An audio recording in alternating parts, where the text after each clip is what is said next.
Hi, welcome back to the channel. I am your local real estate expert. Today's topic: what happens in the final weeks leading up to closing? The entire process from offer to closing can be lengthy and complex, but don't worry, we've got you covered. Let's dive into what you can expect during these final weeks before officially owning your new home. Typically, the first thing that happens after your offer is accepted is that the title company will start doing their work. They will run a title search and issue what's called a preliminary title report. That report will reveal who currently owns the property. It will show the current owner's legal description of the property, which includes the address and parcel number, as well as any easements that may exist. Easements are basically legal rights that someone else has to use part of your land for something like a driveway or utility access. The report will also reveal any negative items like property tax liens, judgments, existing deeds, deed restrictions, and any other encumbrances attached to the property. An encumbrance is anything that affects the property or limits the owner's use of it. This is important because if there are any problems with the title, the seller must resolve them before closing can proceed. That is why it is important to start the title process early in your transaction timeline so that if there are any issues, we can get them resolved. Everyone involved in the transaction will review this report, including your lender, because they want to make sure that the seller has the legal right to sell the property and that the title is marketable. Meaning there are no legal issues that could prevent the ownership transfer. Also, while all of this is happening, you and your agent might still be negotiating with the seller.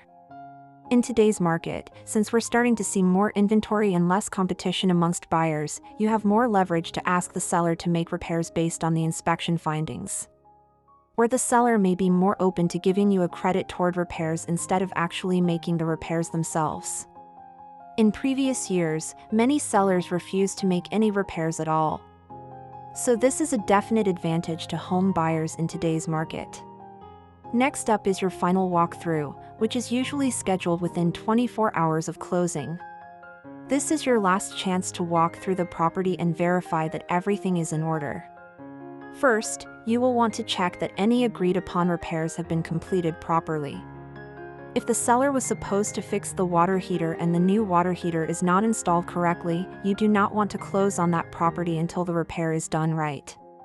Next, you will want to look around to ensure that no new damage has occurred since your last walkthrough or inspection. If you find any new damage, you should bring that to your agent immediately so they can discuss it with the seller. Finally, you will want to make sure that the seller has moved out completely, and that they have handed over all the keys, garage door openers, and any access codes for the property. Now it is time for closing. On closing day, you will meet with a notary public to sign your final loan documents and closing papers. You will need to bring a cashier's check or arrange a wire transfer for your down payment and closing costs. Your lender will also send their portion of the purchase funds to the escrow company. Once all the funds are received and all the documents are signed, the deed and mortgage note will be recorded with the county recorder's office. This is when you officially become the owner of the property. At this point, the title company will also issue what's called a final title report, which is basically the final version that shows you are now the owner of record. And finally, the moment you've been waiting for, you get the keys to your new home. Take a moment to celebrate this major achievement, whether you're a first-time home buyer or adding to your real estate portfolio. So that's what happens in the final weeks leading up to closing. Stay tuned for our next episode where we will talk about the most common and costly mistakes buyers make during the home buying process. Do not miss out on this valuable information that could save you thousands of dollars. If you enjoyed this video, give us a thumbs up and subscribe to our channel for more informative content. And if you know anyone who could benefit from this information, please share this video with them.